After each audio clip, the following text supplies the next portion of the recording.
How you handle success and disappointment goes a long way towards determining how much of those things you'll experience and what your experience with them will be.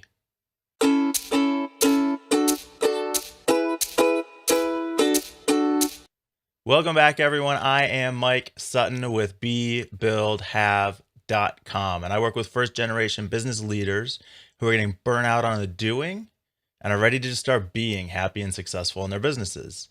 And a lot of that has to do with how you approach happiness and success. And so the thing that I want to get into is this idea of perfection versus disappointment. And I think it's something that a lot of business owners struggle with. In fact, I think it's something that everyone struggles with just because of how people are, human nature. And that's to say, we hunger for perfection. We have the desire for complete and lasting satisfaction and to have our desire, immediate gratification of our desires. But we live in a world where we can't have that. Satisfaction does not last forever. It doesn't come to you immediately. Success doesn't come immediately and last forever. And again, it's because of the nature of the world we live in. So Christians might explain that by saying we're flawed sinners living in an imperfect world. Buddhists would say life is suffering. A pragmatist might just say, well, there's no such thing as perfect. It's the way things go. But the problem is in how you cope with this reality. No matter how you explain it, that is the reality of our situation. Yet we find ourselves as business owners saying things like, well, if only I had more business, if only I had my perfect business, if only I had the perfect house or the perfect car or the perfect vacation, then I really would be successful and happy. And how we approach that falls on a spectrum. And at one end of the spectrum is happiness, joy, contentment. And at the other end of the spectrum is anger and frustration and demandingness. So where on that spectrum do you fall? It's going to go a long way towards determining how much you struggle with this idea of needing immediate satisfaction but not being able to have it. And then can you enjoy it when you do get it?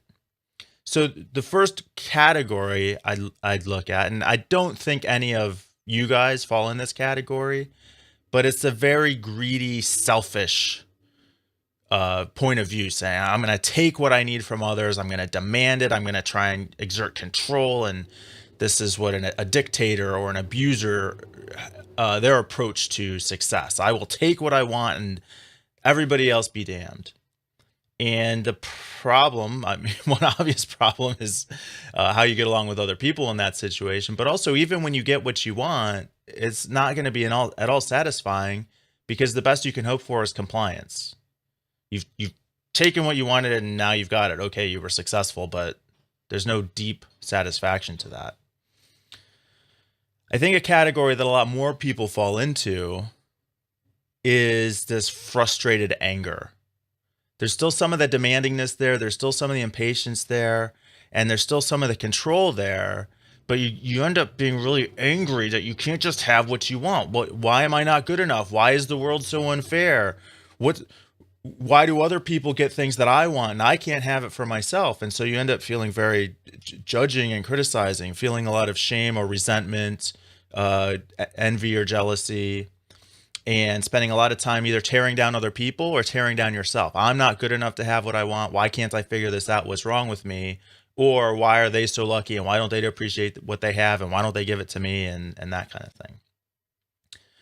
The next category is not marked by the anger, but some of the same characteristics are there.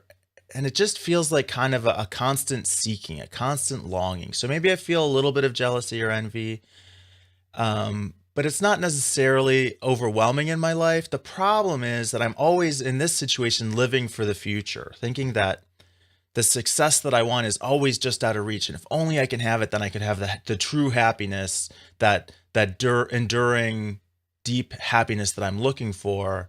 But it's just out of reach. It's just in the future. So I'm always looking for that. And I might feel like life is a little bit unfair or unjust but it's always that struggle that things are just out of reach. And a lot of people fall into these last two categories. Probably most people fall into these last two categories.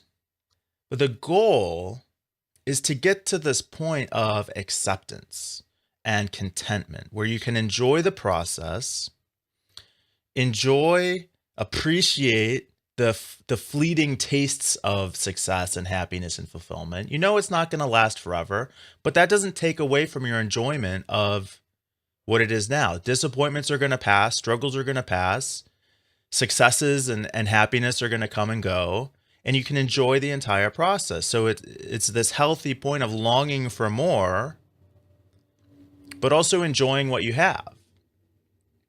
And I think this is the goal. This is where you can be truly happy in life.